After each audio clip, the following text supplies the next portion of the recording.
আচ্ছা, আমি ওই ঠাকুর মণ্ডপের ঠাকুর নিয়ে কথা বলছি না, অরিজিনাল অন্নপূর্ণার কথা বলছি। যে অন্নপূর্ণা ঠাকুর অন্নপূর্ণার রূপ ধরে কেন এসেছিল, এটা কি জানা আছে?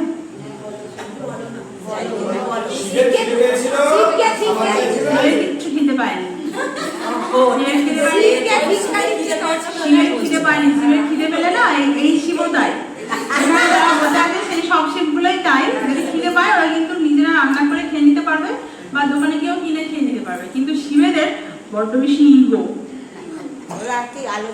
কারণ কারণ এটা নিয়ে অনেকবার কথা আছে, তবুও আমি বলে দিই যে আমাদের যে পিটুইটারি গ্ল্যান্ডটা আছে বা পিটুইটারি গ্ল্যান্ডের সামনের দিকটা বেশি ডেভেলপড ছেলেদের, উঁচু ছেলেদের, আর মেয়েদের পিছন দিকটা উঁচু।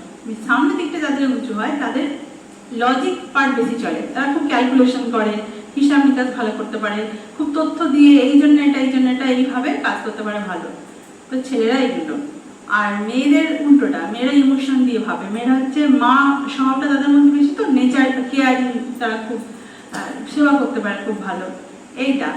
তো বরাবর যেহেতু ছেলেরা হিসাব ভালো করতে পারে, তাই তাদের ইগো বেড়ে যায় যে আমি তোমার থেকে বেশি জানি, তুমি তো কাজটা করো, কিন্তু মানে এই কি কাজ করো, এই কাজটা কোনো মানে হচ্ছে আমি যে কাজটা করি মাথা দিয়ে ফেলে দিই, তো ইগো বেশি।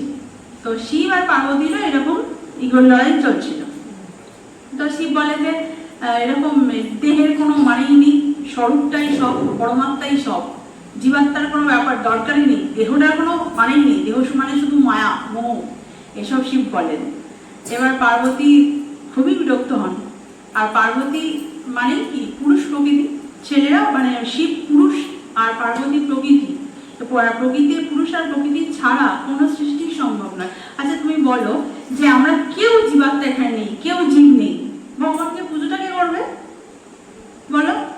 ভগবানের নামটা নেবে কে? উনি যে ভগবান সেটা জানবে কে? সেটা নিয়ে কথা বলবে কে? কেউ তো নেই। তাহলে আমরাও তো ততটাই দরকার যতটা ভগবানের দরকার। ভগবান না, ভক্ত ছাড়া ভগবানের যেমন কোনো মানে ভগবান ছাড়া যেমন ভক্তের কোনো দাম নেই, সেই রকম ভাবে ভক্ত ছাড়া ভগবানেরও কোনো দাম নেই, তাই তো? তো সেইভাবে শিব তার ইগো থেকে এরকম বলছিলেন। আর পার্বতী গেছে, মানে রেগে গেছে, বিরক্ত হয়েছে, রেগে গেছে, না বোঝাবো বলে একদম পুরো চলে গেছে, মানে উধাও হয়ে গেছে, পুরো জগৎ থেকে না উধাও হয়ে গেছে, কোথাও নেই। এবার খাদ্য অন্ন এইগুলোতেই হচ্ছে সবকিছু, এগুলো তো প্রকৃতি, এগুলো তো মানে আমি ধরতে পারছি সেটাকে, এটা প্রকৃতির জিনিস।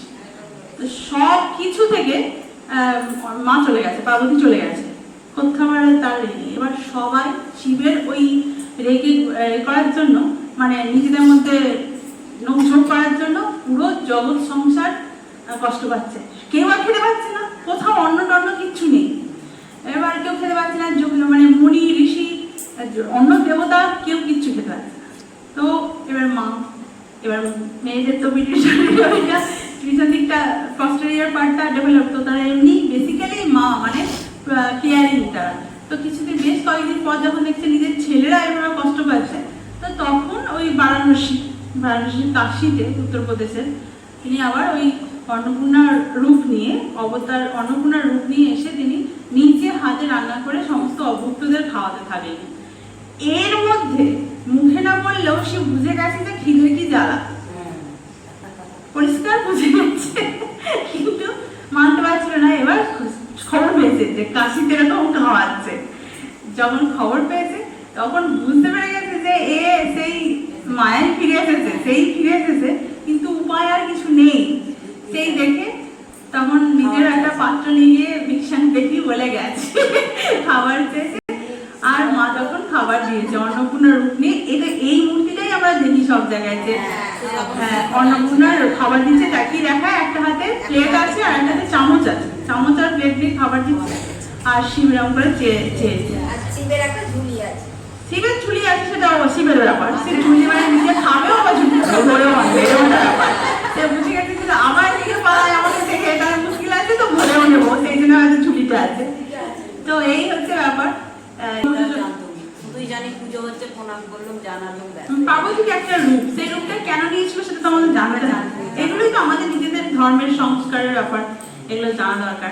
এবং ছেলেরা যদি এরকম ভাবতে থাকে যে আমরাই সব, তাদেরকে ঠিকানায় নিয়ে আসতে মেয়েরা পারে। না খেয়েই থাক।